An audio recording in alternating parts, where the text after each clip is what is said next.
Listo. Sí, perdón, el temporizador, yo no lo puse, no sé si alguien puso un temporizador, de que sea, no tengo idea. Va a cuenta regresiva, pero pues bueno, si llega a cero y se apaga el Zoom, ahorita lo volvemos a prender enseguida porque yo no puse el temporizador, no sé, la verdad no me dice quién lo puso, pero espero que no sea nada fuera de lo común que nos vaya pues a intervenir con la sesión. Voy rápido, ya no me distraigo más con el temporizador.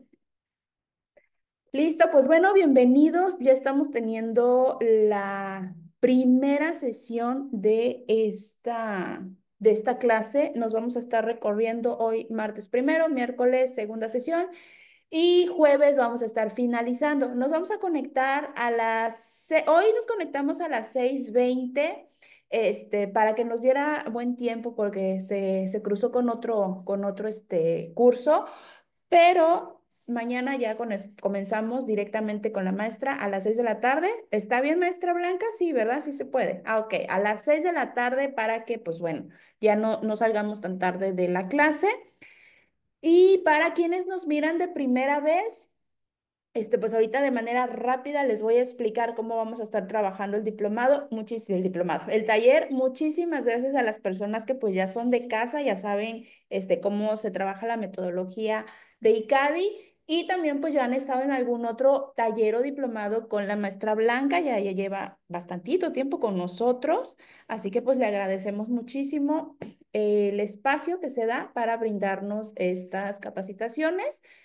Eh, para los que preguntaron, nos encuentran en Facebook. Ahí ustedes van a encontrar lo que son los calendarios de las sesiones o de las clases que están próximos a iniciar, de los talleres, de los diplomados también. Diplomados, por lo regular, sacamos un diplomado al mes. Ahorita tenemos dos en julio, que es el de lenguaje y abuso sexual infantil. Ahí lo pueden encontrar en el calendario.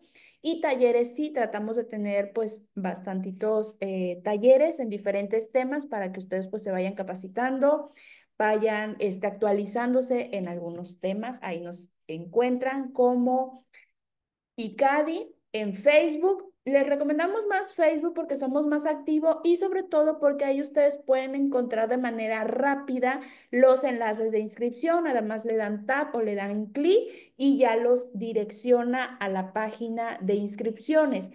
Instagram es un poquito más complicado respecto a los enlaces porque no los activa, simplemente nada más les sale como texto, pero no pueden interactuar con ellos y es más difícil que se puedan inscribir a los talleres que, pues bueno, ustedes quieran, vean y digan, yo me quiero inscribir a este taller, pero el enlace, pues no les brinda la información. De todas maneras, ahí en el grupo donde ustedes están, van a encontrar lo que son los administradores de los grupos. Ahí dentro de los administradores me encuentran a mí como Ceci León, coordinadora académica, y con mucho gusto yo les comparto el enlace, que es un enlace que los direcciona al catálogo de talleres y diplomados que tenemos durante el mes para que ustedes se puedan inscribir. De igual manera, si tienen alguna duda, no les queda claro referente a las cuestiones administrativas, referente a los talleres, a inscripciones y a constancias para quienes lo vayan a solicitar, ahí con los administradores del grupo, con mucho gusto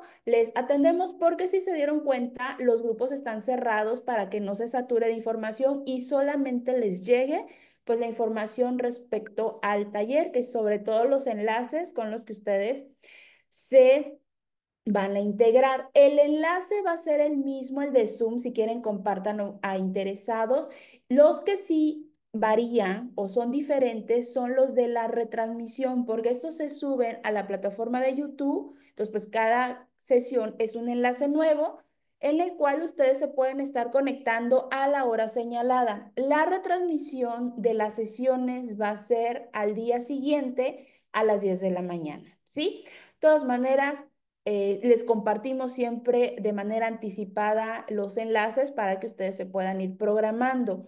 Las sesiones no quedan de manera permanente. Traten de entrar a la hora señalada porque el video después queda como privado. Para aquellas personas que vayan a adquirir su constancia y han estado preguntando si hay una constancia, sí expedimos o damos constancia, pero esta tiene un costo administrativo o un costo de recuperación de solo 270 pesos mexicanos. El taller no tiene ningún costo si ustedes entran en vivo o entran en retransmisión. Este espacio es para ustedes. La información completa del taller se les brinda. Para aquellos que requieran la constancia, sí tiene un costo administrativo. Y también les va a estar llegando el material del taller para quienes vayan a solicitar su constancia. Ahora bien, la constancia la pueden solicitar desde el momento que les compartimos la información. Ahorita finalizando esta primera clase, ahí en el grupo se les comparte de manera detallada para que lo tengan a la mano, las formas de paso y las formas de paso, las formas de pago y los pasos a seguir para hacer para adquirir la constancia. ¿Sale? Y les va a estar llegando, como les dije, el material del taller, que incluye las 3 grabaciones de manera permanente, incluye la presentación que ustedes van a estar viendo de la maestra y archivos adicionales o complementarios del tema del taller. La constancia cuenta con código QR y un valor curricular de 12 horas, ¿sí? También esa es una de las cosas que nos preguntan. Ahí está la información. Cualquier duda que quede o no quede claro, nos mandan mensaje a los administradores de los grupos para que, pues bueno, nosotros podamos resolver la dudita que haya quedado. Y pues bueno, vamos a iniciar ya con la clase. Recuerden, vamos a estar 3 días de sesión, conectándonos en vivo a las 6 de la tarde a partir de mañana y la tercera sesión. Y también hay una retransmisión a las 10 de la mañana del día siguiente para aquellas personas que se les complique conectarse a esta hora o pues quieran repetir la sesión o no la vieron completa, ahí ustedes van a tener la opción de esos 2 horarios. La sesión va a tener una duración de 1 hora y media. Los micrófonos y el chat van a permanecer desactivados, sobre todo el micrófono para que pues no se esté escuchando los ruidos si es que se activan. Y el chat, ahorita que inicie la clase, vamos a desactivarlo, pero ahorita que finalice la sesión se vuelve a activar para un espacio de preguntas y respuestas. Esto es con la finalidad de que ustedes tengan una mejor experiencia y aprovechen toda la información que la maestra Blanca trae para ustedes y no haya distracciones, sobre todo para las personas que se conectan en su celular. Es muy molesto que les estén saliendo pues las notificaciones y la maestra esté hablando o sobre todo la presentación. Entonces, por eso optamos por estas medidas para que ustedes tengan una mejor experiencia. Y pues bueno, ya algunos de ustedes han estado en algún taller, en algún diplomado, como lo mencioné. Ella es la psicóloga Blanca Sosa. Ella es psicóloga por parte de la Universidad Autónoma de Tlaxcala, tiene un diplomado en terapia infantil, un diplomado en neuropsicología clínica, está formada en diversos cursos sobre aprendizaje, problemas de aprendizaje, conducta, abuso sexual infantil, inteligencia emocional y también en temas de crianza, facilitadora en instituciones educativas, capacitando en temas psicoeducativos, así como también brindando charlas y talleres. Atención en el ámbito particular, en problemas de aprendizaje, regulación en el aprendizaje, crianza respetuosa y regulación emocional, orientando a padres de familia sobre el manejo del duelo, fortalecimiento del vínculo madre-hijo y establecimiento de límites y manejo de temas específicos con los pequeños. A ella la pueden encontrar tanto en Facebook como en Instagram como @sic.Blanca Sosa, así ustedes pueden encontrar. Y también nos encuentran a nosotros como ICADI. Es muy importante que nos compartan sus experiencias en los talleres a través de sus historias, de sus publicaciones, de los comentarios y también que compartan los calendarios para poder llegar a más personas. Para nosotros es muy importante pues poder seguir creciendo en este proyecto. Así que les agradecemos mucho, nos etiqueten tanto a nosotros como instituto como a la maestra. Listo, maestra Blanca. Ya le di el coanfitrión, ya podemos iniciar. Ya, listo. Muchas gracias, Ceci. Buenas tardes a todas, a todos. Nuevamente es un gusto poder compartir este espacio con ustedes. Como ya lo dijo Ceci, pues algunos ya son de casa, ya tenemos tiempo aquí, pues en este espacio de aprendizaje y pues a otros bienvenidos a los que se van a integrar. Y pues bueno, estos 3 días de taller vamos a estar hablando acerca de la detección y del manejo de ansiedad en niños y adolescentes. Entonces, pues va a ser un taller muy interesante. Es un tema que pues damos recurrentemente aquí en Candy. Bueno, no tan recurrente, pero sí lo damos pues varias veces al año porque es uno de los temas que pues más se piden y que también pues hace falta como que estarnos actualizando en estos temas, sobre todo porque pues es un tema también muy común. Entonces voy a empezar a compartir mi pantalla para que podamos dar inicio a nuestro taller.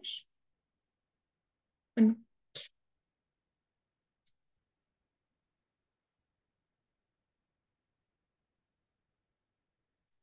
listo. Ya tenemos pantalla completa.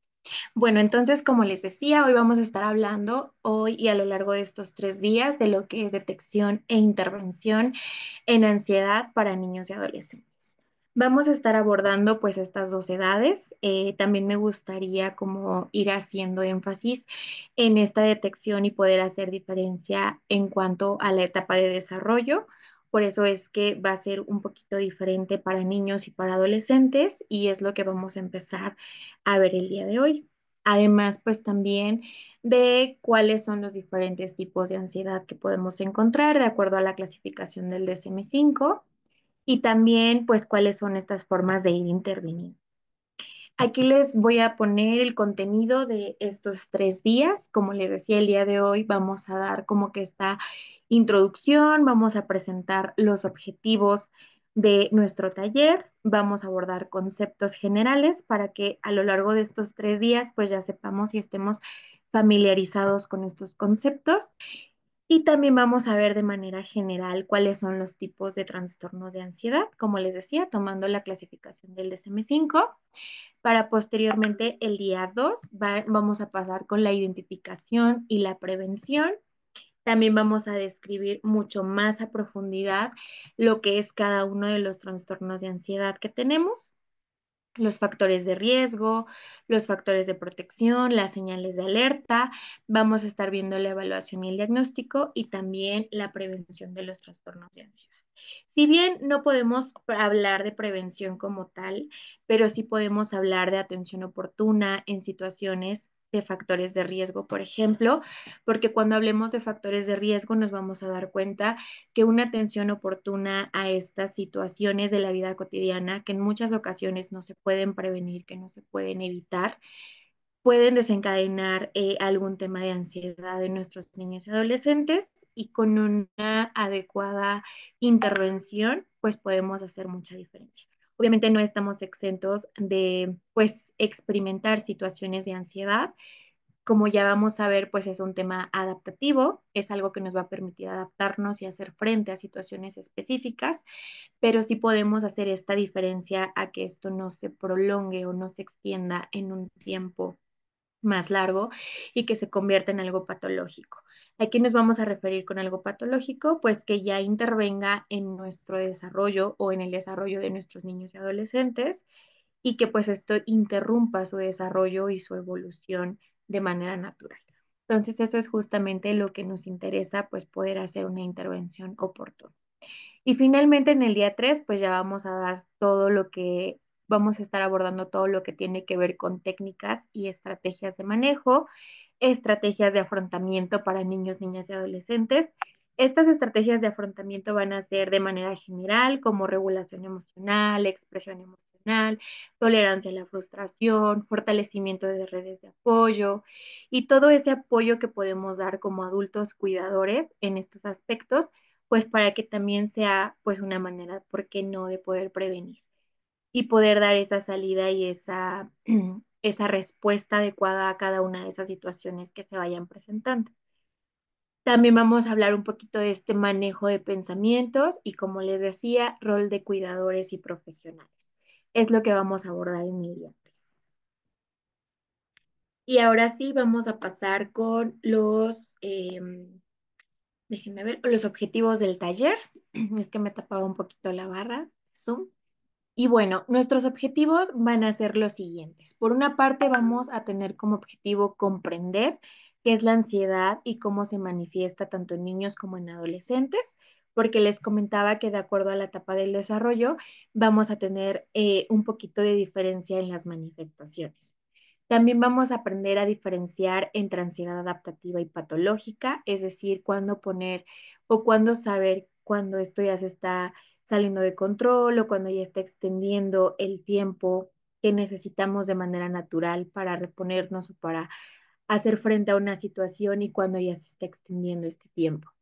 Aprender estrategias de prevención y manejo basadas en evidencia y también vamos a reflexionar sobre el rol de padres, docentes y profesionales de la salud en temas pues de regulación emocional. Esos son los objetivos que vamos a estar teniendo a lo largo de estos 3 días. Perdón. Y cuando finalicemos podremos ver si es que logramos alcanzar estos objetivos. Y bueno, a manera de introducción, comenzaré diciendo que la ansiedad en situaciones de estrés o peligro puede ser normal y adaptativa. Como todas las emociones que tenemos y que estamos configurados para experimentar y para ir teniendo, todas nuestras emociones nos van a, nos van a dar una señal de alerta, ya sea, pues muchas veces son adaptativas.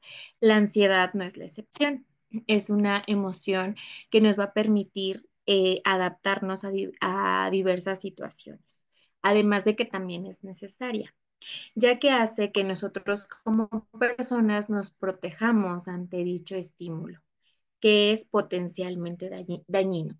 Aquí, a lo largo de la exposición de hoy, vamos a hacer la diferencia entre el miedo, ansiedad y estrés, porque pues son emociones que se complementan, pero particularmente la ansiedad se caracteriza por un miedo anticipado, por un miedo que en muchas ocasiones no es real. Mientras que el miedo es un miedo totalmente real, algo que estamos viviendo y experimentando en el momento. Entonces, vamos a ir haciendo esta diferencia a lo largo de la exposición del día de hoy. Entonces, cuando la reacción es excesiva, se considera ansiedad patológica. ¿Por qué excesiva? Pues porque nos va a paralizar de más, porque lejos de que nos permita adaptarnos al medio ambiente como es su objetivo y su función natural, resulta que nos está paralizando, que nos está impidiendo nuestro desarrollo y nos va a impedir justamente que nosotros tengamos un desarrollo normal, o en este caso nuestros niños y nuestros adolescentes, que es muy común cuando tenemos conductas de evitación. Es decir, ya dejamos, por ejemplo, en el caso de los adolescentes, de ir a reuniones entre amigos, de a lo mejor hacer alguna exposición, de expresarnos en la parte social, que es algo muy común, o de evitar obviamente situaciones específicas cuando hay miedos o fobias específicos. Entonces es ahí donde podemos empezar a identificar que estas reacciones ya se están volviendo patológicas, que ya no estamos teniendo el propósito inicial de que nos estemos adaptando al medio ambiente, sino que ya nos estamos estancando, vamos perdiendo funciones porque ya no nos vamos enfrentando, porque ya no vamos creciendo, ya no vamos evolucionando. Entonces es ahí donde podemos empezar a ver como un pequeño o como un foquito rojo que hay que poner atención. Entonces sabemos que en la actualidad los trastornos de ansiedad son una de las problemáticas más comunes en la infancia y en la adolescencia. Además de que también a nivel cultural, pues venimos sobreponiéndonos a una pandemia donde hubo muchos cambios, muchas pérdidas, muchas modificaciones en nuestras relaciones sociales, en nuestros vínculos, en la convivencia y porque también estamos en una era pues también donde la tecnología juega un papel importante, donde nuestras maneras de interacción pues van cambiando. Entonces, considerando también el momento histórico en el que estamos, pues también es muy común que se estén presentando estos trastornos de ansiedad.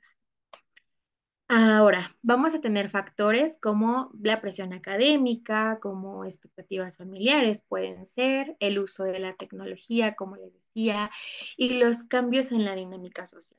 Obviamente también factores culturales y sociales pues van a también a ser determinantes y también me gustaría que vayamos teniendo una mirada global, una mirada multifactorial y que no solamente digamos, ah, pues es por presión académica o ah, pues es por expectativas familiares o por situaciones familiares, sino que podamos ir teniendo esta capacidad de ir complementando, de ir analizando el todo o el conjunto de factores que van a ir influyendo en la vida de nuestros niños y adolescentes y que podamos ir encontrando pues esas posibles razones o cuáles son esas situaciones que pueden estar influyendo en eso.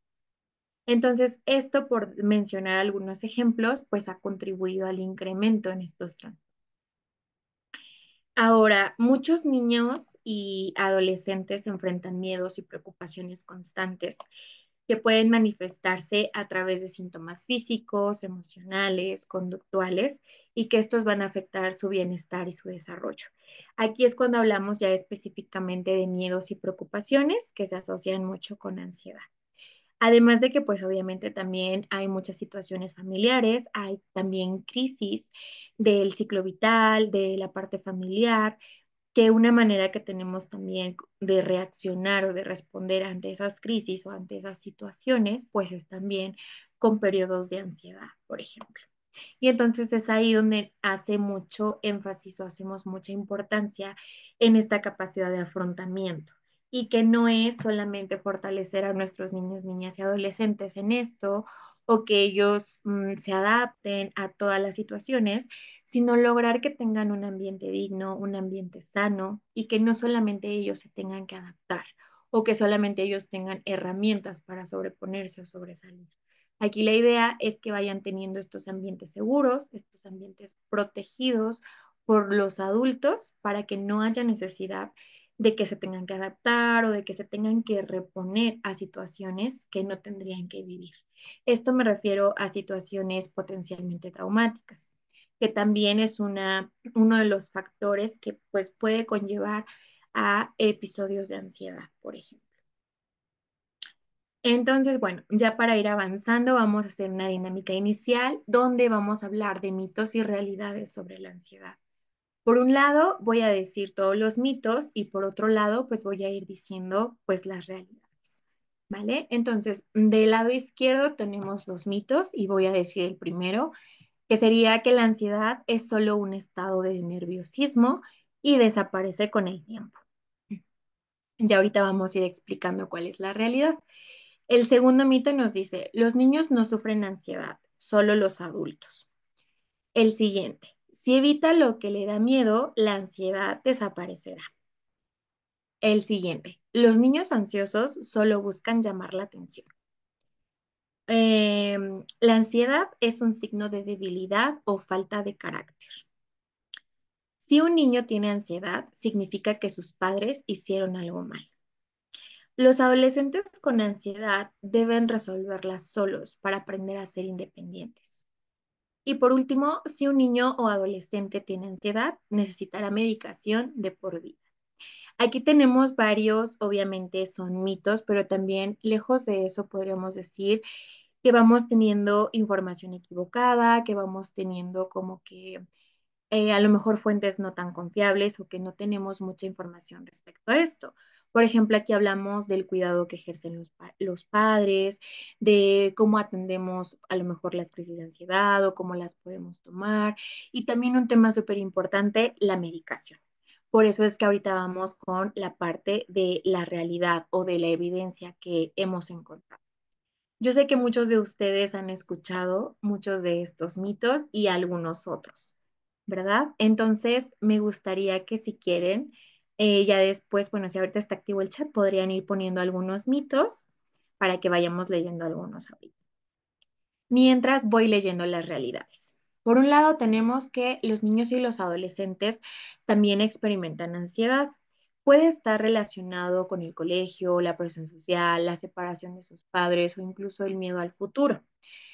Entonces vamos a decir aquí que derribamos el mito de que solo los adultos pueden padecer ansiedad. Ya vimos que no, los niños también y los adolescentes pueden experimentar episodios de ansiedad y esto puede deberse a muchas cosas. ya sea por una, como les decía, por un episodio, una crisis familiar, por una, obviamente, una situación inesperada de la familia y que también viene a afectar a los menores. También, pues, obviamente, muchos miedos, miedo al futuro, miedo a que sus papás se vayan, a que se enfermen. Sobre todo esto es muy común después de la pandemia, obviamente. Entonces, pues hay muchos factores que pueden desencadenar, pues, estos episodios de ansiedad, ¿no? Ignorar la ansiedad no la hace desaparecer. Al contrario, puede intensificarla y hacer que el niño busque formas inadecuadas de afrontarla. La validación y el acompañamiento son esenciales para ayudar a gestionar. Esto en relación al siguiente, al mito que teníamos de que si nosotros evitamos la ansiedad o hacemos que no pasa nada, se va a ir. Probablemente sí nos funcione a corto plazo, que es justamente esa acción de evitar el miedo. Nosotros evitamos la conducta para evitar obviamente esa sensación incómoda que tenemos, pero la realidad es que se refuerza ese miedo y hace que nosotros constantemente dejemos de hacer cosas. Cuando nos damos cuenta ya dejamos de hacer muchas cosas precisamente por esta conducta de evitación. Entonces ya todos los estudios relacionados al manejo de ansiedad nos dicen que es muy importante que nosotros vayamos validando miedos, acompañando y haciendo o llevando conductas de exposición prolongada, que también progresiva, que también eso es una de las cosas que vamos a ir abordando. No se trata de tener estrategias de exposición nada más así, sino que ahí es muy importante saber qué tipo de estrategias vamos a tener, tener obviamente ayuda y apoyo de los papás, etcétera. Pero entonces, pues sabemos que la evidencia científica nos dice que pues ignorar la ansiedad o evitarla no nos va a dar buenos resultados. Al contrario, va a hacer que nosotros tengamos esa intensificación o ese reforzamiento de esa creencia, de que efectivamente tal cosa que yo creía que me iba a dar miedo o que algo malo me iba a pasar, pues es real, cuando en realidad pues no tenemos, no es así, ¿verdad? Ahora vamos con la siguiente. La ansiedad no es manipulación, es una respuesta genuina de su sistema nervioso que necesita validación y estrategias adecuadas para su manejo. Entonces, ahora cuando volvamos a escuchar este tipo de frases como de que no, pues es que solamente quieren llamar nuestra atención y este tipo de cosas, pues sabemos que es una respuesta de nuestro sistema nervioso, es algo que nosotros estamos creyendo que está sucediendo y que pues necesitamos esa validación y estas estrategias de acompañamiento para poder manejarla y para poder acompañar a la persona que lo está viviendo. Por otro lado, la ansiedad no tiene nada que ver con ser fuerte o débil. Es una reacción natural del cuerpo y la mente ante el estrés o el miedo, o ante esos escenarios que en este caso nuestros niños y nuestros adolescentes van creando, o esos miedos que se van construyendo.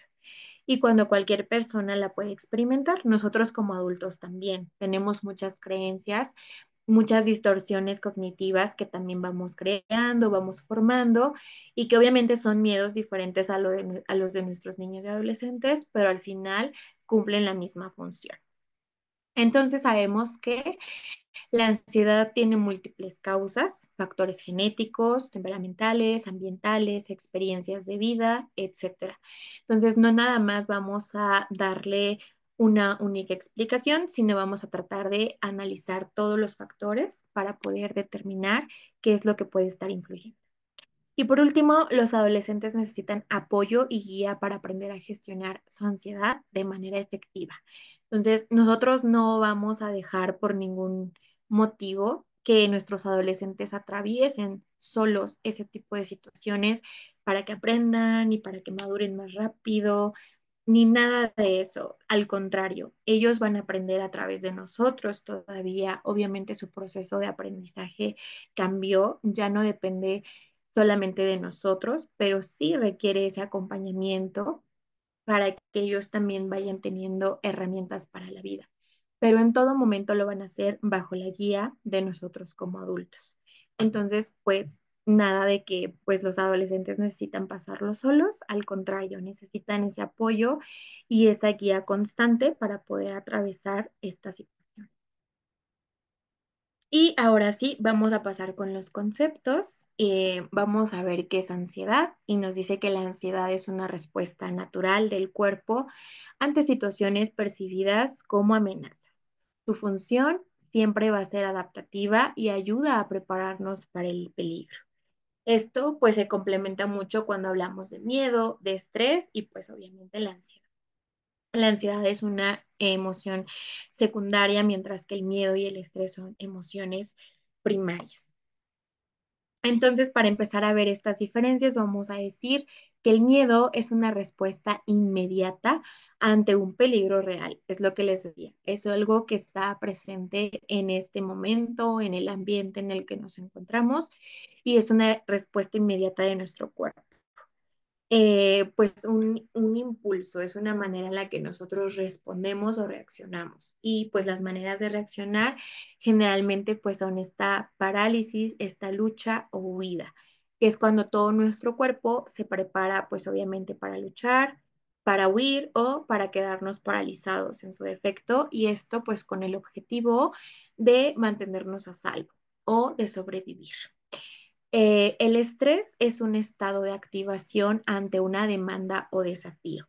Entonces, el estrés pues va a ser como como motorcito o este impulso que nos va a permitir responder o reaccionar ante una demanda del medio ambiente, que es muy común como algo que tenemos como cuando tenemos que presentar una tarea, un trabajo, cuando tenemos que entregar algo, cuando tenemos un evento o cuando requiere pues una demanda de nosotros, ¿no? Cuando se espera algo de nosotros.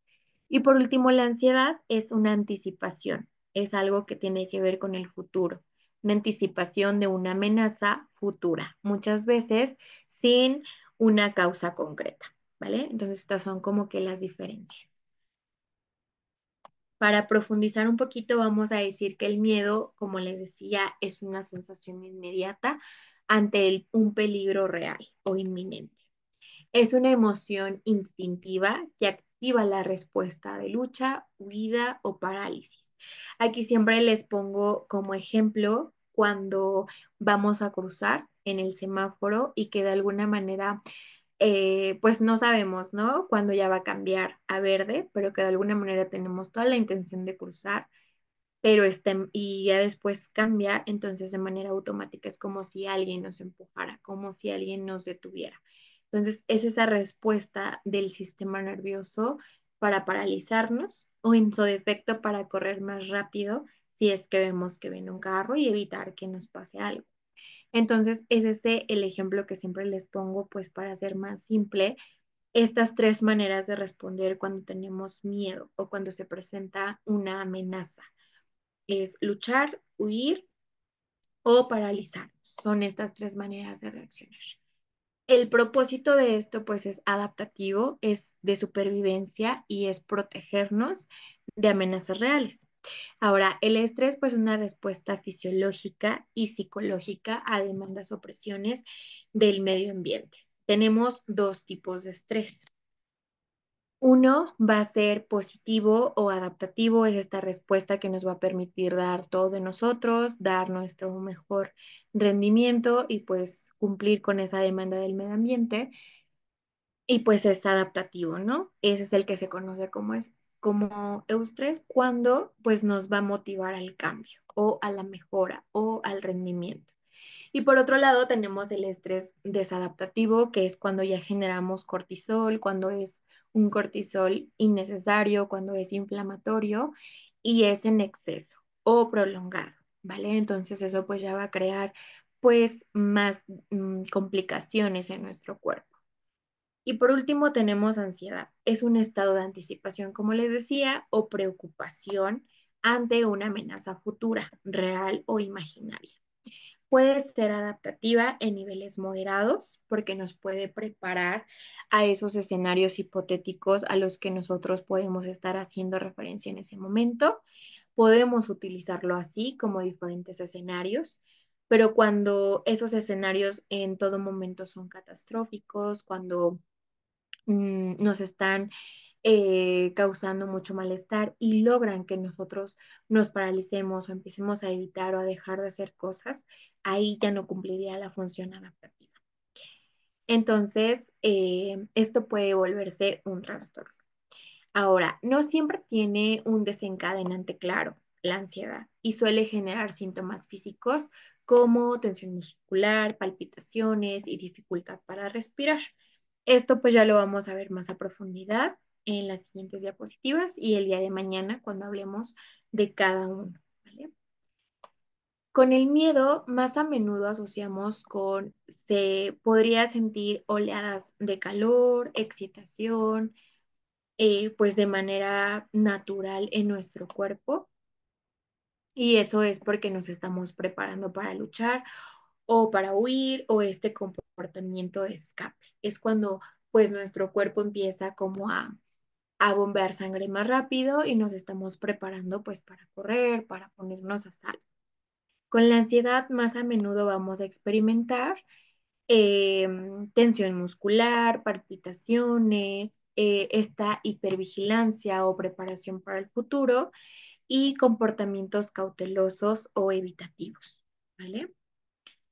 Ahora, ¿cómo se va a manifestar la ansiedad en niños y adolescentes? Vamos a tener síntomas físicos, vamos a tener síntomas emocionales, cognitivos y también maneras de actuar o de hacer frente. Entonces, aquí va a ser muy importante irlos como que separando cuáles son físicos, cuáles son emocionales, cuáles son de pensamiento y cuáles son esas formas que nosotros tenemos de reaccionar ante eso. Generalmente cuando nosotros trabajamos con ansiedad, nos vamos a enfocar muchísimo en los desencadenantes, o sea, en las demandas o en lo que sucedió en el medio ambiente o en nuestra vida cotidiana, que fue o que es ese desencadenante además de los pensamientos, cómo nosotros vamos dando explicación ante esas situaciones, cómo nosotros vamos construyendo esos pensamientos y además cómo reaccionamos, qué es lo que hacemos. Generalmente vamos a encontrar conductas de evitación, cosas que dejamos de hacer, cosas que preferimos no hacer para que pues nuestra sensación, ya sea de palpitación, ya sea de sudoración, ya sea de temblor, esas sensaciones físicas tan incómodas que estamos sintiendo desaparezcan, ¿vale? Entonces, por eso es muy importante saber cómo se va a ir manifestando todo esto.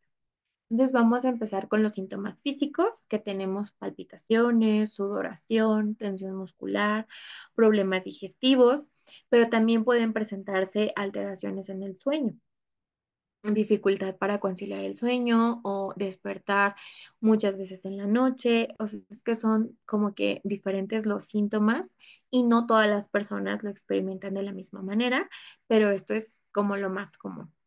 Ahora, también tenemos síntomas emocionales. Por ejemplo, tenemos irritabilidad, angustia, inseguridad, miedo constante, esta sensación de estar en constante hipervigilancia y también puedes estar como a la defensiva, como cuidando cualquier cosa, ¿no? Y también, pues esta parte de encontrarnos muy distraídos, o sea, como respondiendo a los estímulos, a cualquier estímulo, y al mismo tiempo, pues que no nos quede claro como lo que estamos haciendo en el momento. O que es muy común que los niños no se les queden ciertas cosas o que tengan también dificultades en su aprendizaje, etcétera, debido a toda la carga de pensamientos y de estímulos a los que están atendiendo y que pues obviamente no pueden concentrarse o estar en el momento presente en cada una de las cosas que les toca hacer.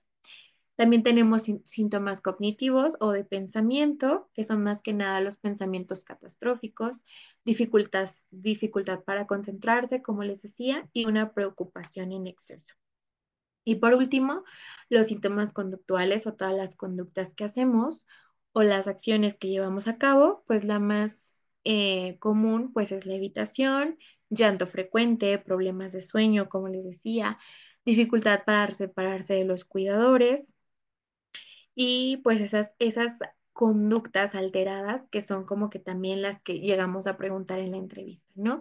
¿Cuáles son esas conductas que se han estado presentando, cambios también en la rutina o en los comportamientos de los niños? Y pues obviamente siempre preguntamos cómo están durmiendo, si tienen pesadillas, si han estado obviamente como que con mayor demanda hacia sus cuidadores, porque obviamente cuando hay miedo, lo único que nuestros niños quieren pues es sentirse seguros y protegidos. Y por otro lado, los adolescentes se comportan totalmente contrario a los niños. Por eso es que les decía que hay que hacer como esas diferencias de acuerdo a la etapa de desarrollo. Entonces, ahora sí vamos con las diferencias según la edad. En la primera infancia, que es de los 3 a los 6 años, pues el miedo va a ser más que nada a la separación, a quedarse solos, a perder a sus seres queridos o a sus figuras más importantes, a sus amiguitos también. También va a haber muchos miedos específicos, por ejemplo, a los monstruos, a la oscuridad y también muy relacionado a experiencias adversas que vayan teniendo o que hayan tenido y que también eso puede ir construyendo o desarrollando algunos miedos o fobias específicas.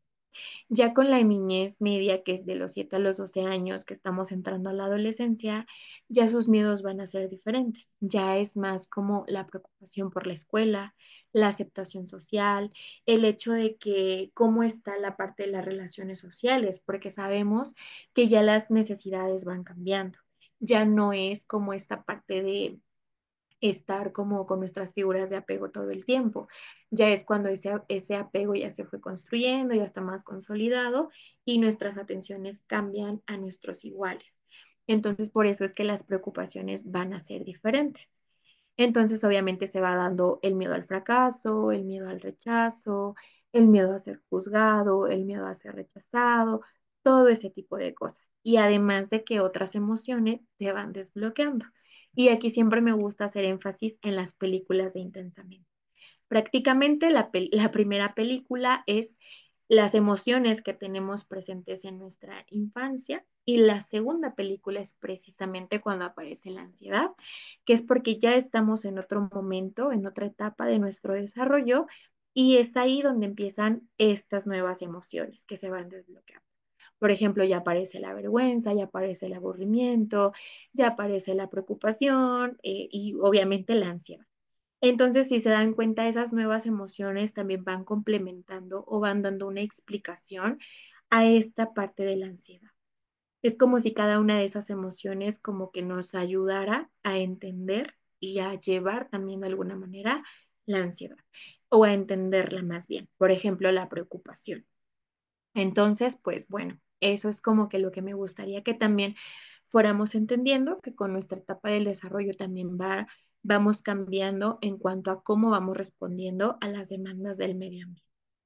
Y pues ya propiamente en la adolescencia y en la parte de los adultos jóvenes, pues ya son de los 13 a 18 años y más adelante, pues ya tenemos pues una ansiedad ya mucho más social, la autoexigencia, la crisis de identidad y pues obviamente ya cuando estamos en la parte adulta joven, pues ya viene más como en relación a nuestro futuro, en relación a lo que se espera que ya estemos alcanzando, que ya estemos construyendo, pero no me voy a ir hasta allá, me voy a quedar entre los 13 y 18 años, que es más que nada cuando empezamos como a esta autoexigencia, esta crisis de identidad, estas partes de que ya tenemos una personalidad mucho más consolidada, mucho más formada y que pues estamos como en ese proceso también de encontrarnos, ¿no? De esta parte de la identidad. Entonces, pues es ahí donde es muy importante entender cuáles son esas necesidades que vamos a ir teniendo, porque eso va a ser fundamental para que nosotros entendamos la ansiedad o entendamos por qué se está dando estos episodios de ansiedad. Me gustaría que no nada más nos centráramos en, por ejemplo, en decir, ah, pues voy a agarrar mi DSM-5, voy a ver qué sintomatología está presente y voy a hacer mi diagnóstico. Me gustaría que nos vayamos más allá. O sea, que lejos de tener un diagnóstico, que lejos de que ya sepamos que estamos atravesando por una situación de ansiedad, sea la que sea, de acuerdo a la clasificación, entender La clasificación es solo una pequeña partecita como para tener claro hacia dónde vamos. Pero ya todo el proceso de intervención ya va a ser más como enfocado a esas partes particulares de cada experiencia, de cada niño y de cada adolescente. Por ejemplo, tomar en cuenta esta parte del desarrollo, tomar en cuenta cómo se está dando la estructura familiar, aquellos acontecimientos importantes, alguna crisis que se esté dando en el momento, algún cambio por el que estén pasando nuestros niños y adolescentes, cualquier situación que esté influyendo, me gustaría que también lo vayamos como construyendo y que de ahí vayamos partiendo al momento de hacer nuestra intervención. Que no solo nos quedemos con esa primera parte de decir, ah, bueno, pues es esto, voy a intervenir de esta manera y ya, sino que vayamos como más a profundidad y que vayamos construyendo un plan específico para lo que necesita cada uno de nuestros niños y nuestros adolescentes en este aspecto. Muchas veces no nada más es como momentáneo. Muchas veces no llegamos ni siquiera a diagnosticarlo porque para hacer un diagnóstico necesitamos cumplir con ciertos parámetros, con ciertos puntajes en nuestro DSM-5 y también pues con cierto tiempo, ¿no? Que esté presente, no sé, en 6 meses o en algunos es diferente el tiempo. Pero mientras, ¿qué vamos a hacer en lo que juntamos como que todos esos requerimientos? Necesitamos empezar a hacer la intervención. Y entonces es ahí donde empezamos a buscar más información acerca de cómo se está adaptando a ciertas situaciones, cómo está respondiendo a ciertos cambios, cómo está respondiendo ante un cambio de escuela, ante la pérdida de un amiguito o ante la pérdida de un familiar o ante aquella situación complicada que hayan pasado como familia, algún accidente, a lo mejor como estas fobias muy específicas que se van desarrollando de un ataque, como por ejemplo de un perro o de cualquier otro animal, etcétera. Entonces tenemos que ir viendo cómo se fue dando ese afrontamiento, porque todas esas conductas van a ser de afrontamiento, ya sea que sean favorables o desfavorables para nuestros niños, niñas y adolescentes, pero al final les han permitido funcionar, les han permitido adaptarse. Entonces tenemos que ver qué tanto esas conductas están funcionando. Entonces, hasta aquí me gustaría que tomáramos en cuenta eso, que no solamente nos enfoquemos en un diagnóstico como tal, sino también en todos esos factores que están como alimentando o dando respuestas o estas conductas que están resultando disfuncionales y que hay que hacer un ajuste o un cambio, ¿vale?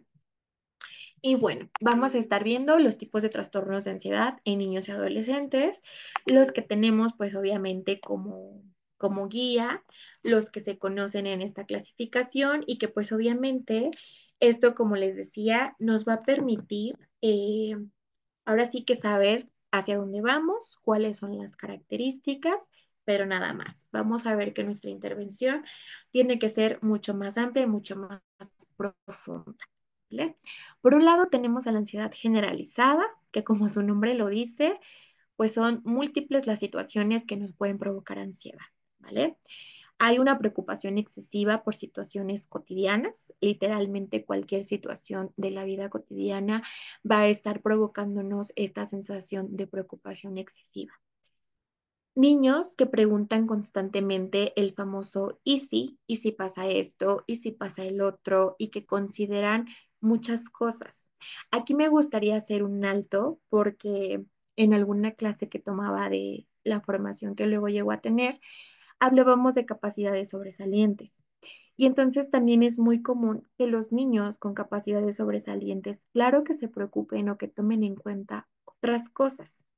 Ya en la práctica clínica tengo un caso que ha sido muy interesante y que me gusta mucho porque justamente es un niño muy inteligente que podríamos decir considera muchas otras cosas que otros niños de su edad no consideran, pero que en muchas ocasiones es por eso, porque tienen capacidades sobresalientes, porque tienen un CI mucho más alto y porque llegan a preguntar y llegan a preocuparse por otras cosas.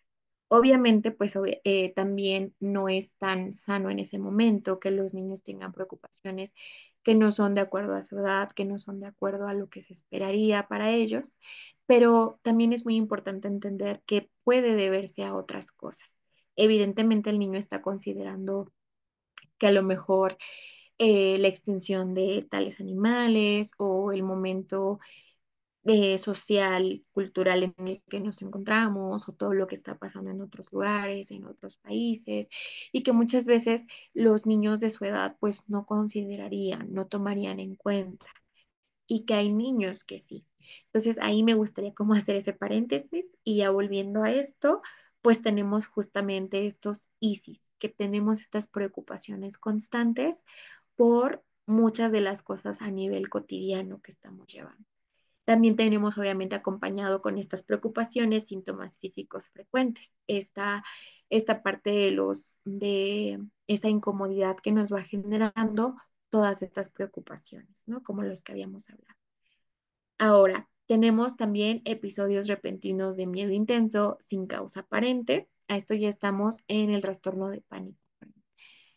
Sensación de asfixia, mareo, miedo a perder el control. Y aquí vamos a hacer una diferencia entre cualquier manifestación de ansiedad a un trastorno de pánico. Obviamente el trastorno de pánico nos lleva como al extremo, nos lleva como a situaciones o estas sensaciones fisiológicas mucho más fuertes. O sea, es como pasar de 0 a 100 en poco tiempo.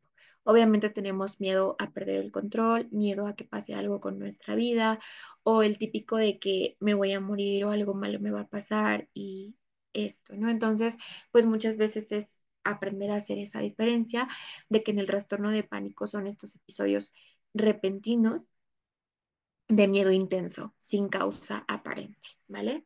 Y pues obviamente esta sensación de asfixia, mareo, miedo a perder el control o que algo nos pase. Por otro lado, tenemos las fobias específicas, que es este miedo extremo o irracional ante objetos o situaciones. Por ejemplo, puede ser a perritos, a inyecciones, a las alturas, a la oscuridad. Aquí ya es mucho más claro, por así decirlo, porque son situaciones y objetos específicos. Y por ejemplo, tenemos a la ansiedad social, que es el miedo a ser juzgado o humillado en público, dificultad para hablar en clase o participar en grupo, y aquí, pues, esta parte de la ansiedad social ya es más común, como les decía aquí en esta etapa de desarrollo, entre la niñez media y la adolescencia, ¿vale? Porque como volvíamos a retomar, ya hay una preocupación por la escuela, por la aceptación social, por el miedo al fracaso, el miedo al rechazo. Entonces, es muy común que aquí, pues, ya tengamos, ya vaya como más enfocado a edades más grandes, como la adolescencia, ¿vale? Y ya en fobias específicas, pues no quiere decir que en adolescencia no se dé, pero también podemos decir que en niños más pequeños es más común que se dé pues estas fobias específicas, ¿vale? Ahora, el mutismo selectivo también tenemos en la clasificación y es básicamente niños que pueden hablar en casa, pero no en la escuela o en entornos sociales, ¿vale? Es cuando de repente pues en la casa o en lugares donde hay confianza, donde hay seguridad, pues hay expresión normal y pues ya en lugares donde pues hay miedo, donde nos sentimos como más preocupados, como más cohibidos, pues se podría decir que ahí pues prácticamente no hay expresión, no hay habla, ¿vale? Y también tenemos uno muy común que es la ansiedad por separación, que es miedo excesivo a separarse de los cuidadores, impidiendo ir a la escuela u otras actividades. ¿Vale? Esto también se da, pues obviamente, en edades más pequeñas, en niños más pequeños, y pues es obviamente también más claro, como este miedo intenso a perder o a separarte de tus figuras de apego, de tus figuras de seguridad. Y aquí me gustaría dejar como dato, porque cuando doy este taller en algún momento me preguntaban, hay como personalidad ansiosa y hay un trastorno de personalidad por evitación. Como que había como que estas dudas, ¿no? Cuando pues podemos ya ir teniendo como una personalidad, como algo que es muy común y es algo muy de cada persona.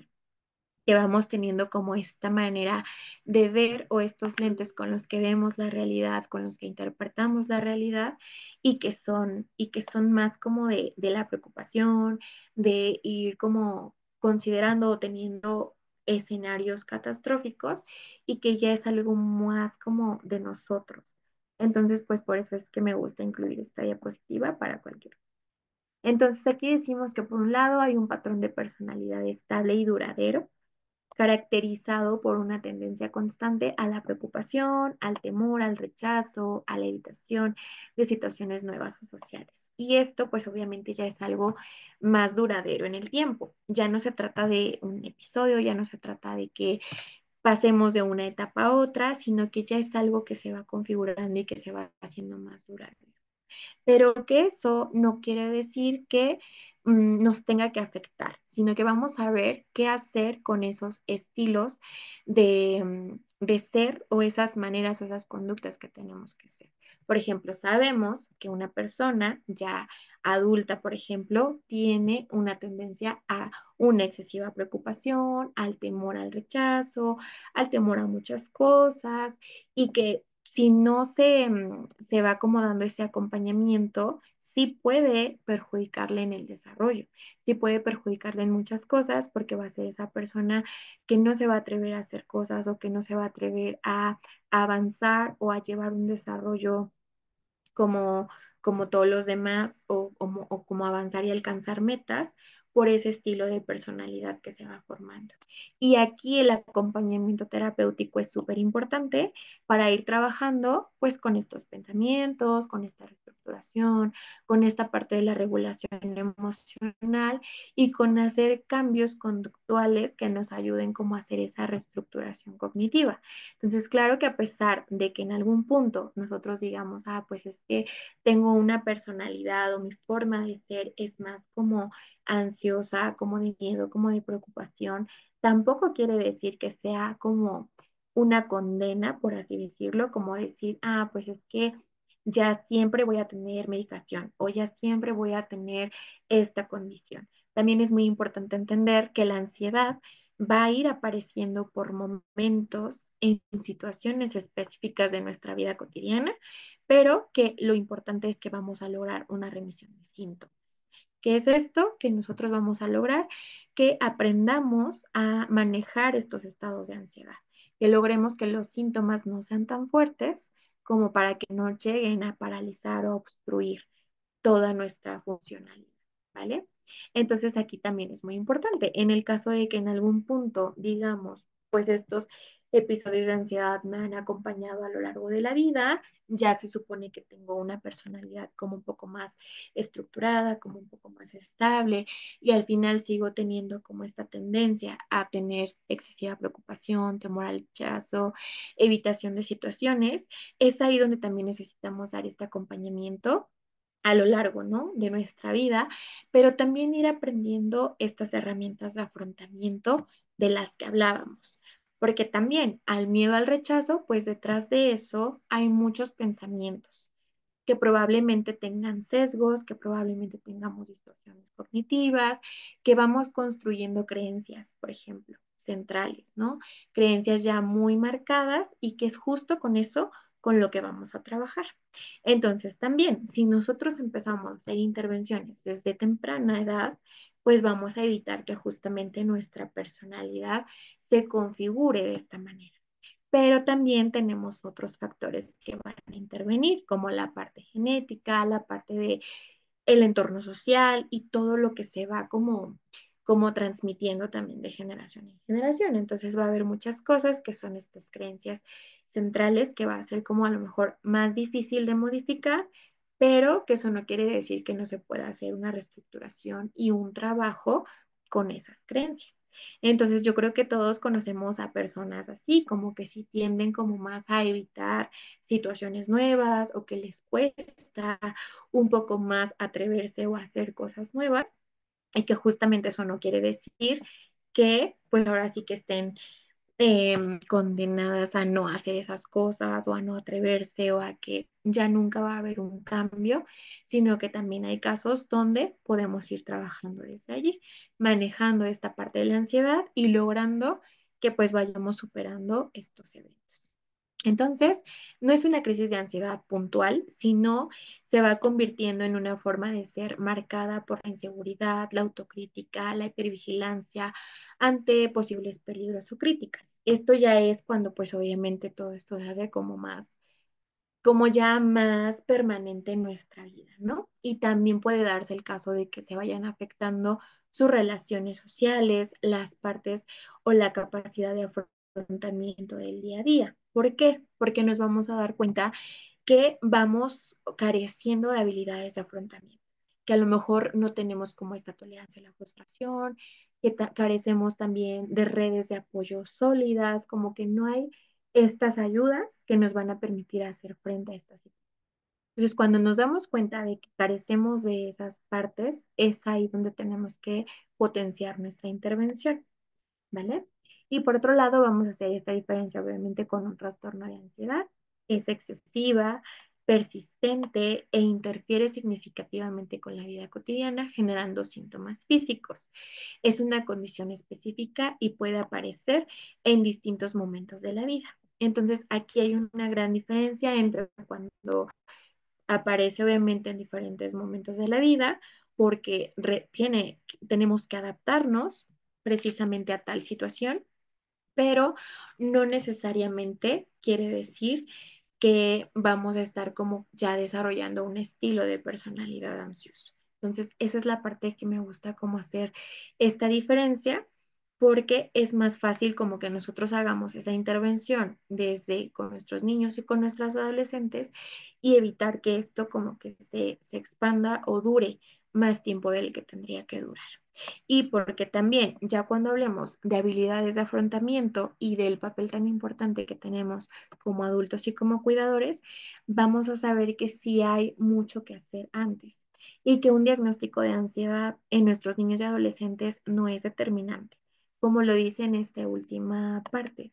Es momentáneo y va a responder ante una situación de la vida cotidiana de nuestro niño o adolescente, que hace falta adaptación, que hace falta desarrollar habilidades, que hace falta dar como ese acompañamiento oportuno, mover ciertas cosas para que el niño, niña o adolescente pueda adaptarse de la mejor manera y esa sintomatología baje. Aquí me gustaría también aclarar que muchas veces solo nos centramos en la disminución de síntomas y eso es lo que no me gustaría que pasara. Por ejemplo, si hablamos aquí de los síntomas físicos, emocionales, cognitivos, conductuales. No nos sirve solamente que bajemos, por ejemplo, o que desaparezcan las palpitaciones o que tengamos un estado de ánimo como muy tranquilo, como muy estable, sino hay que entender cuáles son esos detonantes, qué es lo que está pasando, que muchas veces pues son situaciones específicas, como por ejemplo una exposición, como por ejemplo algunos comentarios que a veces se hacen entre compañeros, en la escuela, en determinados entornos que van como configurando esa imagen o esas creencias que vamos teniendo de nosotros y que allí es donde hace falta también trabajar con la parte de ir construyendo una sana autoestima, de ir teniendo esta comunicación con padres, con profesores, con esta red de apoyo amplia para dar contención cuando hay esos momentos específicos.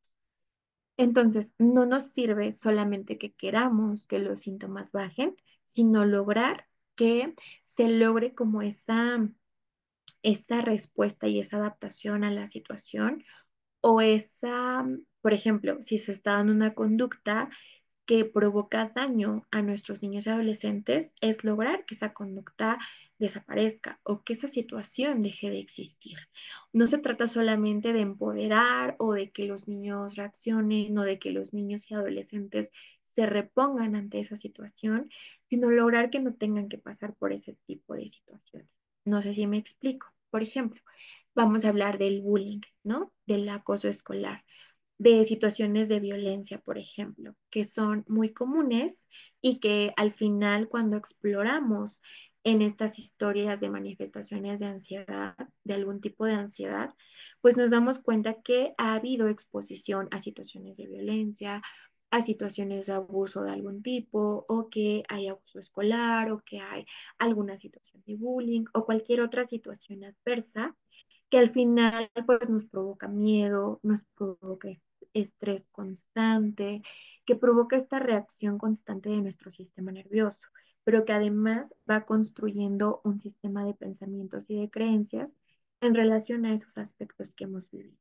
Entonces, no nos va a servir como tal atacar esta sintomatología si como los desencadenantes siguen presentes. Es decir, si no hay una modificación en la dinámica familiar, si la situación de abuso de algún tipo no deja de existir, no desaparece, o si, pues obviamente situaciones de bullying, de acoso o de algún tipo pues no dejan de estar, pues claro que no vamos a hacer gran cambio en esto. Entonces, no nada más centrarnos como en lo individual, sino también en todo lo relacionado y que es más bien como lo que va configurando a toda la esfera que hay relación o que hay interrelación con nuestro niño, niña o adolescente. Entonces, pues claro, que nuestro objetivo va a ser que nuestros niños, niñas y adolescentes dejen de experimentar estos síntomas físicos que son como de entrada los más incómodos, la parte emocional también, porque hay pues irritabilidad, hay enojo constante, hay pues miedo, hay evitación y es el no quiero hacer esto, no quiero hacer el otro y hay desregulación emocional y que es como que lo más fuerte, lo que se alcanza a ver. Y pues obviamente también hay muchos pensamientos distorsionados que hay que ir modificando, que hay que ir cambiando, pero más que nada como esta dinámica conductual y contextual. Ir viendo cómo se está dando la dinámica contextual y cómo estamos respondiendo ante estas situaciones para que logremos hacer esa intervención integral. Entonces, esa es la parte que me gustaría que nos llevemos el día de hoy, que no solamente basta concentrarnos en un síntoma o que desaparezca tal síntoma, sino lograr que se dé como un funcionamiento adecuado en o funcional más bien.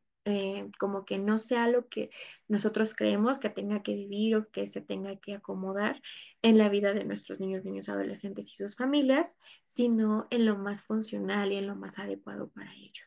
Entonces, esa parte es en la que también me gustaría que nos centremos al momento de hacer nuestras intervenciones, ¿vale? Entonces, como ya para ir concluyendo e ir cerrando, me gustaría que vayamos revisando el chat, que vayamos haciendo preguntas, que ustedes me digan, por ejemplo, cómo va quedando como este tema, qué les pareció como la introducción al tema y el cómo va a estar acomodado pues sí, este taller y que si van teniendo dudas en relación a esta primera parte, me gustaría que me lo hicieran saber y al mismo tiempo también si les gustaría como, bueno, también ir viendo porque lo más seguro es que sus dudas pues se vayan resolviendo a lo largo de los otros 3 días.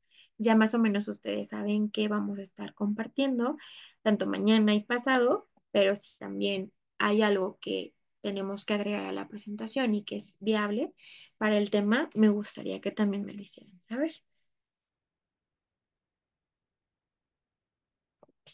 Vamos a ir viendo ahorita si ya nos activaron el chat para que vayamos viendo esta parte. Voy viendo.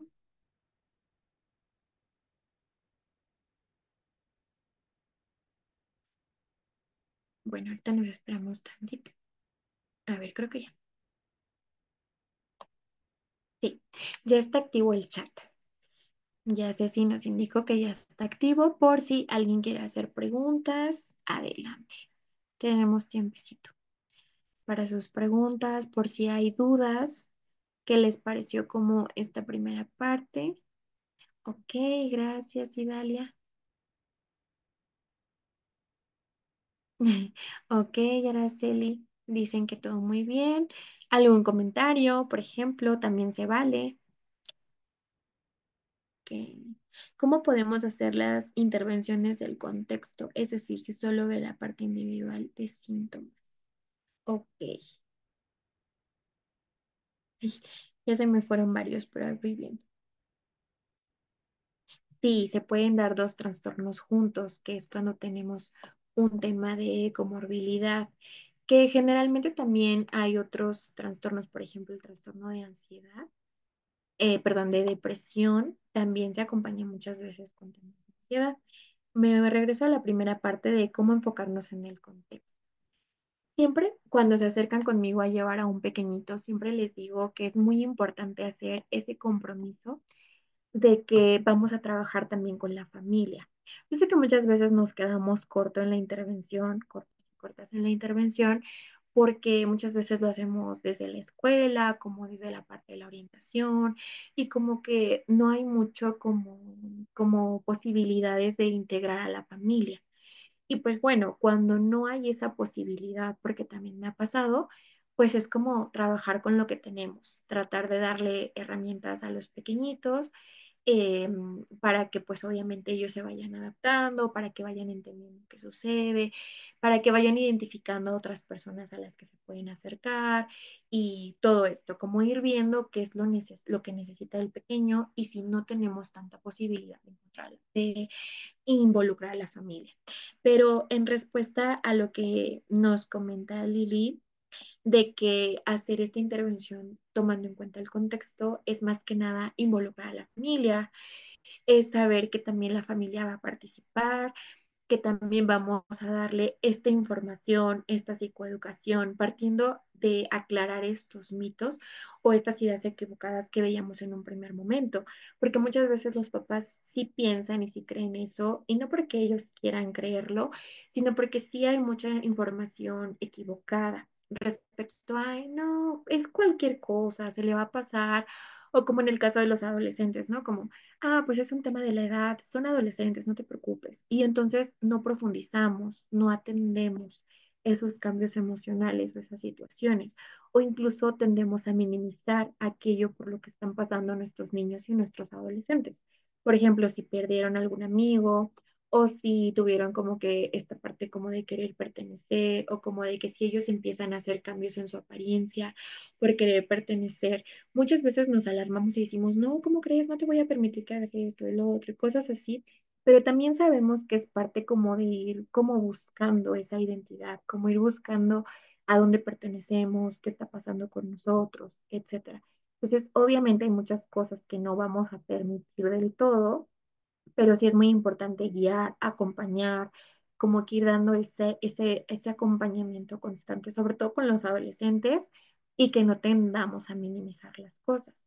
Entonces, esa es la importancia de trabajar en el contexto o con el contexto, que haya una participación familiar, que los papás también conozcan cómo se está dando toda esta problemática, cuál es su papel, cómo los pueden apoyar y que no solamente nos quedemos en minimizar en reducir los síntomas, o que muchas veces los papás digan, no, pues es que sigue teniendo sus crisis, no ha disminuido mucho, pero nos damos cuenta que en casa a lo mejor ciertas conductas, ciertas situaciones que pueden ser detonantes no han sido modificadas, no ha habido como esta parte de la psicoeducación, como que ha habido cosas que no se han modificado y que pues obviamente eso va a hacer que los síntomas permanezcan.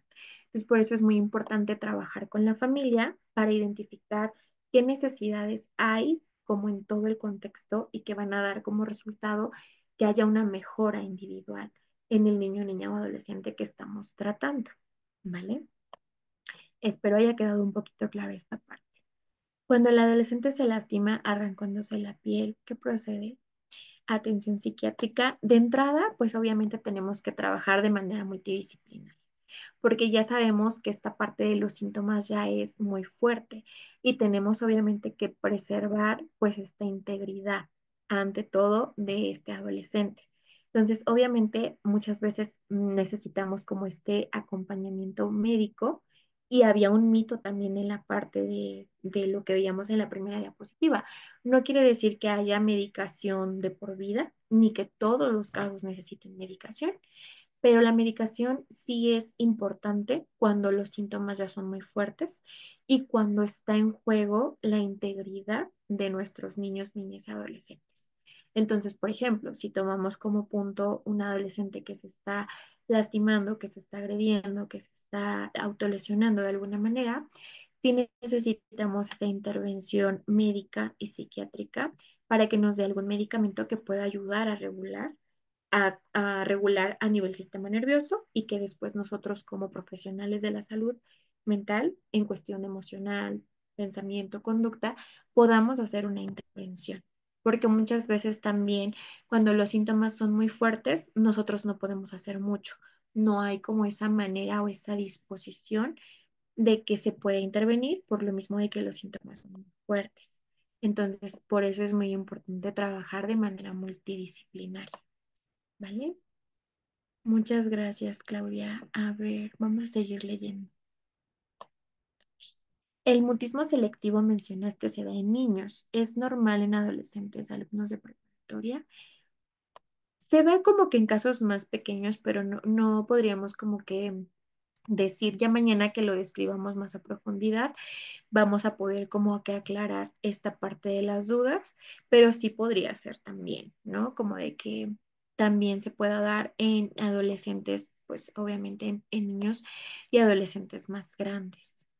Y bueno, en relación a lo de los trastornos juntos, pues ya habíamos hablado que sí, sí es posible que se dé y que muchas veces como que en otros temas, por ejemplo, depresión o que a veces TDA, como que otros trastornos del neurodesarrollo también se da como consecuencia a cómo se está viviendo ese trastorno principal, por decirlo de alguna manera, se dan muchos temas de ansiedad también.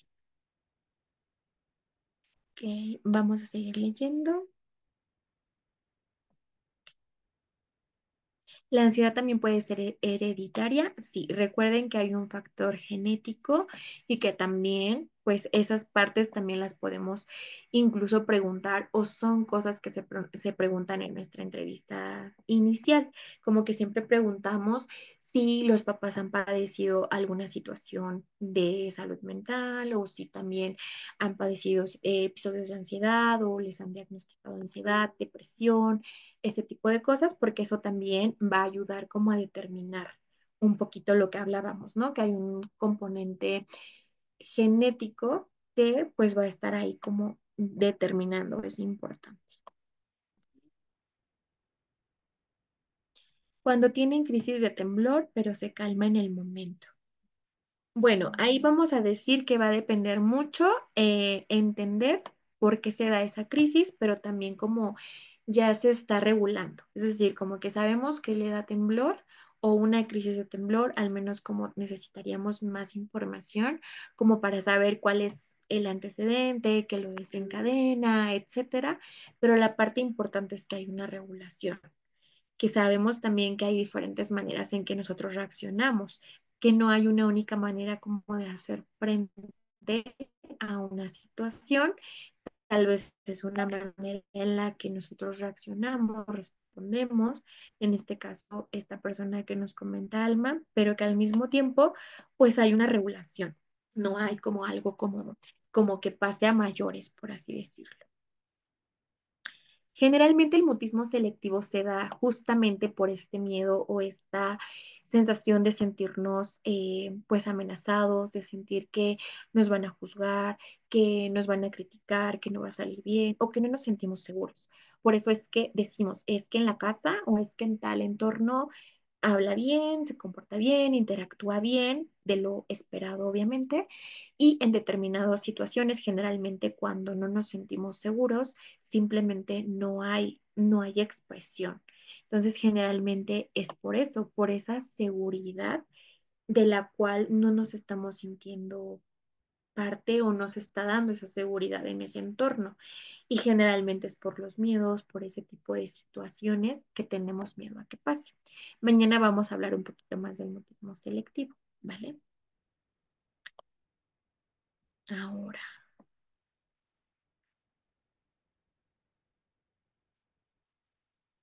Estoy muy interesada en el tema, esperaré a tomar. Muy bien. Sí, Miranda está bien, me parece buena opción. Ok. Si una pequeña presenta síntomas de ansiedad ay, por evidente motivo, ¿cuál sería una manera general de abordarlo? Aquí ya no me quedó muy claro. A ver, síntomas de ansiedad por evidente motivo. ¿Cuál sería la manera general? Ah, o sea, de una ansiedad por separación. Entiendo, Evelyn. Bueno, pues para abordar la ansiedad por separación es como de entrada ir dando como cuál es el contexto. O sea, obviamente cuál es la razón. Sabemos que evidentemente es la separación hacia sus padres o hacia sus figuras de apego, pero también puede ser, no sé, debido a miedo a que fallezcan, a que se enfermen, a que a alguien les pase algo específicamente a ellos, a ella. Entonces es como que entendiendo cuál es la situación, cómo se va construyendo esa situación y ya relacionado a eso, como que ir dando estas maneras de afrontarlo, como ir fortaleciendo estas relaciones de los papás, irle explicando, irle dando esta psicoeducación, comprendiendo cómo se da ese miedo, cómo funciona. Siempre cuando hablamos de esta intervención en situaciones de ansiedad, y es inevitable tocar temas de regulación emocional, temas de psicoeducación en temas emocionales, para que estos pequeñitos y también la familia comprendan cómo funciona pues esta parte de las experiencias emocionales y al mismo tiempo ir construyendo esa seguridad cuando los papás no estén, ir logrando este apego sano, seguro, para lograr que esta pequeñita se sienta segura cuando los papás no estén. ¿Vale? Se muerde los dedos hasta sangrarse y ahora es un adolescente, pero nunca ha podido dejarlo por completo y no sé cómo ayudar. Bueno, Erika, pues antes que nada, gracias por compartir esto. Sí sería importante también a lo mejor saber si ya ha tenido como alguna intervención, si sabemos cuáles son esas situaciones. Obviamente es muy común que se den situaciones de estrés, preocupación y que vayamos generando unas conductas alternativas mucho más saludables para que no sea, porque obviamente la única conducta, por así decirlo, que conoce tu hijo es morderse los dedos hasta lastimarse por esa intensidad de esa emoción que está sintiendo. Entonces, de entrada sería muy bueno como empezar como a entender cuál es esa conducta, cómo se está manifestando. Es decir, qué lo detona, cuáles son los pensamientos que van en función a eso, qué tipo de emociones está experimentando, trabajar mucho con regulación emocional, pero también con conductas alternativas para que no se muerda los dedos hasta lastimarse, pero a lo mejor utilizar algún otro tipo de material, como esas conductas alternativas que son un poquito más saludables y que cumplen la misma función, que es obviamente liberar la tensión. Pero para eso también es muy importante ir entendiendo la conducta, ir entendiendo cómo se va manifestando esa conducta. ¿Vale? Aquí era lo que decíamos que cuando tenemos una personalidad ansiosa es cuando ya es más presente y estable en el tiempo. Sabemos que los trastornos de ansiedad pues duran un periodo de tiempo, cumplen una función y vamos a cuidar que no se extienda. Pero ya cuando es un ya es cuando una personalidad es como una manera de ser, como que ya sabemos que, como decir, mi manera de pensar en automático es como ver como los pensamientos catastróficos, por ejemplo, o los peores escenarios, o tener dificultad para atreverme a algo, o miedo excesivo para enfrentarme a tal cosa, como que es algo ya más específico, como que algo de que ya me conozco que soy así, por decirlo de alguna manera. Obviamente ya cuando somos adultos, ya cuando maduramos, que a lo mejor ya es de 27 años en adelante, que ya es como una estructura de nuestra personalidad, como que ya se instauró, como que nuestra forma de ver la vida ya es así, pero que justamente eso no quiere decir que no podamos ir haciendo cambios. Obviamente vamos a trabajar mucho con esa estructura de pensamiento, con ir teniendo pensamientos alternativos, como lo que platicábamos. Y pues obviamente un trastorno de ansiedad pues va a estar un periodo de tiempo y se puede presentar en diferentes momentos de nuestra vida porque es adaptativo, pero no como tal decir que siempre mi manera de ver las cosas va a ser así, porque va a haber otros momentos en donde yo no tenga esta sintomatología de ansiedad y que pues yo pueda ver o reaccionar de otras maneras. No sé si me explico. Entonces, esas son las formas que podemos ir teniendo de diferenciar. Kitty, tenemos levantada la mano, pero no sé si pudieras escribirnos tu pregunta, ¿vale? El docente, ¿en qué manera debería canalizar al estudiante? Bueno, esa parte la vamos a ir viendo, el último día, ¿vale? Muy buena introducción al tema, muchas gracias. Me gustó mucho, gracias por la oportunidad. Espero nos explicaría más en un momento, ampliar más la información, ya que yo cuento con una niña de clase de quinto grado que cuenta con esos síntomas y quiero saber cómo actuar. Ok,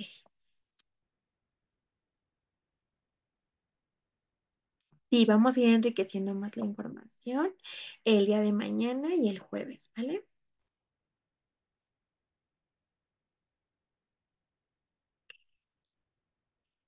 Vamos a ir entendiendo.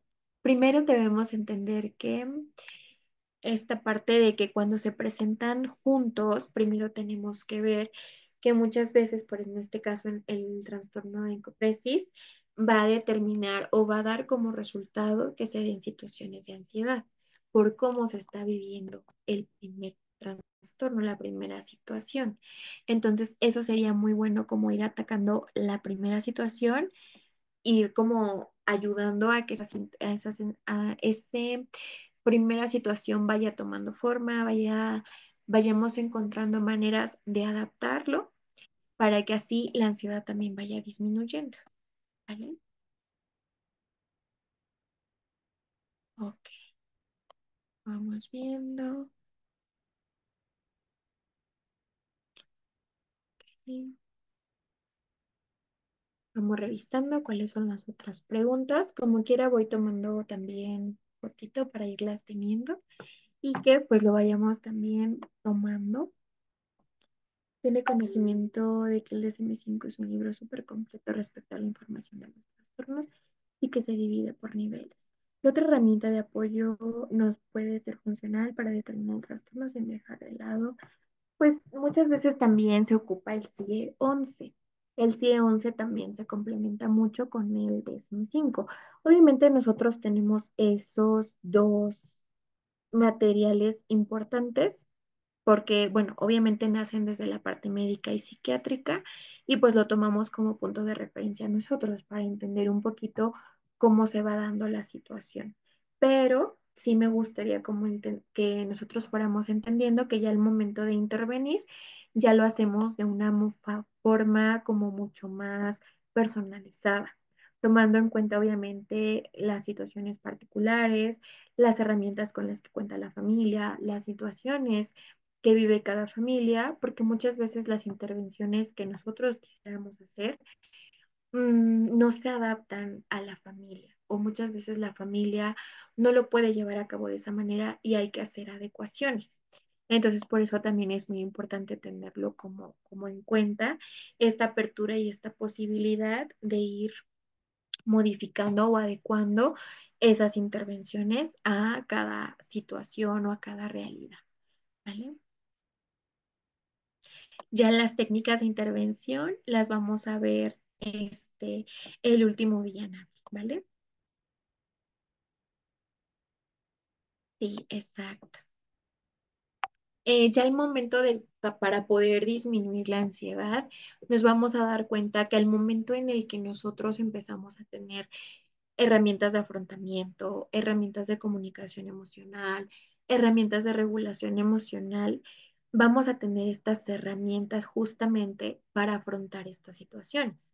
Entonces, al momento de que nosotros tenemos las herramientas suficientes, ya por naturaleza, la sintomatología se va a ir disminuyendo y vamos a lograr una remisión de síntomas, ¿vale? Es como ir a una batalla con armas, con toda la protección necesaria y todo esto va a ayudar que nos sentamos mucho más seguros, que por el contrario, si vamos totalmente desprotegidos, no sabemos qué hacer, no entendemos qué estamos haciendo aquí, no sabemos nada, pues claro que vamos a ir totalmente desorientados.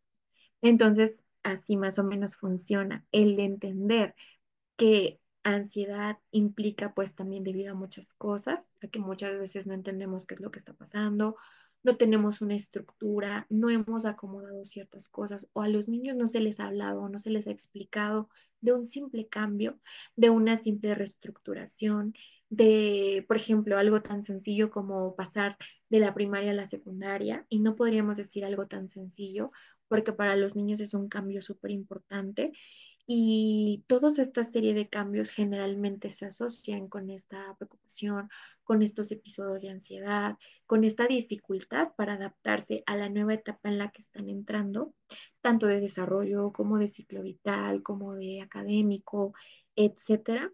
Y que eso ayuda como también para decir, ah, bueno, la comunicación emocional, el hablar de mis emociones, el poder canalizar, el poder acercarme a compartir cómo me estoy sintiendo, el poder expresar y el poder tener también herramientas de expresión emocional, verbalización emocional, canalización. Eso también va a ayudar mucho a que la ansiedad disminuya y a que también en otros momentos similares ya no se presente de la misma manera. Ejemplo, la película de Intensamente para que los niños ubiquen el tipo. Sí, las películas de Intensamente ayudan muchísimo también para psicoeducación, ya sea que si trabajamos, pues obviamente en grupo, a los que son docentes o para los que trabajamos de manera particular, se adapta perfectamente para que los niños puedan ir entendiendo cómo actúan y cómo funcionan las emociones en su cuerpo.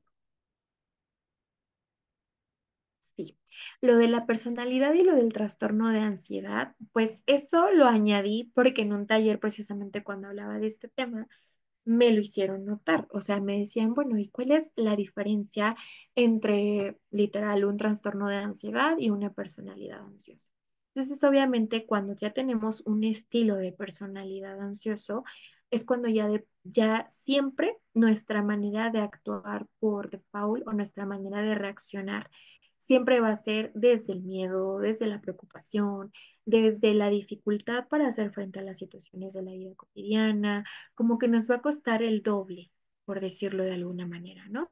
Obviamente todo esto se tuvo que ir configurando a lo largo de la vida, como que un poquito la parte de la genética, un poquito de que también en la familia se dieron situaciones parecidas y que obviamente también nuestra forma de comportarnos es desde allí y que pues claro que como resultado nos va a dar que estos niños, niñas, adolescentes vayan creciendo con ese estilo de relacionarse, de comportamiento, de excesiva preocupación, etcétera. Entonces, todo eso puede ir dando lugar, obviamente, a que en algún momento digamos, bueno, mi personalidad se fue desarrollando y es una personalidad ansiosa, porque mi primera manera de reaccionar es así, con una excesiva preocupación, miedo, etcétera, ¿no? Y que allí, pues eso también no quiere decir que, ah, porque tengo una personalidad ansiosa, no quiere decir que no sea funcional. Claro que sí podemos ser funcionales porque podemos empezar a hacer cambios por ejemplo, en regulación emocional, en entender cómo funciona nuestro miedo, en ir viendo qué adecuaciones podemos hacer para enfrentar esos miedos. Cosa muy diferente a un trastorno de ansiedad que se da en periodos más cortos, en momentos específicos de la vida, que hay una remisión de síntomas y que a lo mejor en esos episodios pues los síntomas son más intensos y se dan como que muchos síntomas a la vez. Pero una personalidad ansiosa es como que los síntomas mucho más estáticos, no hay como que tantos picos de intensidad, pero sí es como más permanente, es como una forma de ser. No sé si me explico. Entonces, eso es lo que yo les aclaraba como en ese momento y pues me pareció importante por si es que también surgía una duda así en esta ocasión. La estrategia a implementar en la personal ansiedad, no como tal, porque no es el tema, pero es básicamente lo que le decía. Trabajar mucho con reestructuración cognitiva, trabajar mucho con regulación emocional, trabajar mucho con hacer frente a irnos como em, adecuando o venciendo esos miedos mediante técnicas de exposición. Obviamente exposición prolongada desde la responsabilidad y que también la persona vaya sabiendo y conociendo cómo es su manera de pensar, cómo es su manera de reaccionar, cómo es el primer filtro que tenemos al momento de analizar las cosas y que después nos tenemos que sentar a reflexionar si esa es la única manera que tengo de ver las cosas o hay otras formas distintas, ¿no?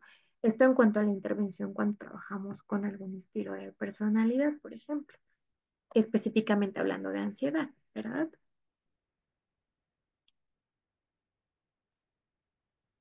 Ok, esta pregunta es muy buena como para poder diferenciar si un niño no quiere ir a la escuela por un tema de ansiedad o por una conducta oposicionista.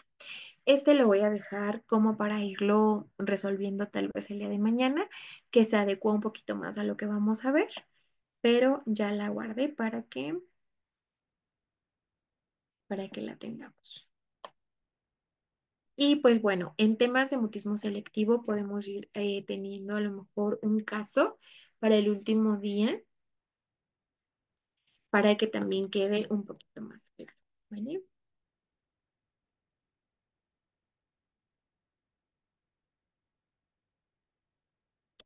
Y aquí tenemos pues también un caso, ¿no? De Rosy nos cuenta de un niño de 6 años que come y come, además grita a su mamá que no la quiere y evita cosas y suda demasiado.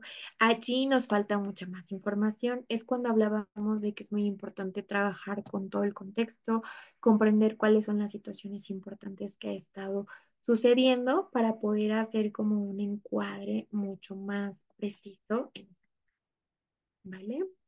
Y también estoy viendo aquí varios casos, ya los estoy guardando para que nosotros los tengamos y podamos tomarlos como ejemplo, ¿vale?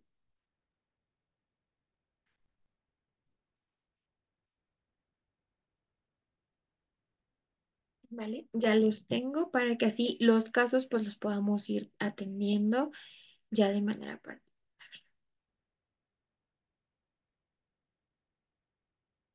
Es importante o siempre debemos hacer pruebas estandarizadas. Pues las pruebas son un complemento, obviamente, son a veces como que un complemento para para recabar información, pero no son absolutas. Bueno, no es absoluto, ¿vale? Ok, bueno, ya vamos como que a terminar. Muy bien. Vamos a ver igual algunas, podemos integrar algunas pruebas de evaluación que las podemos tener el último día, ¿vale?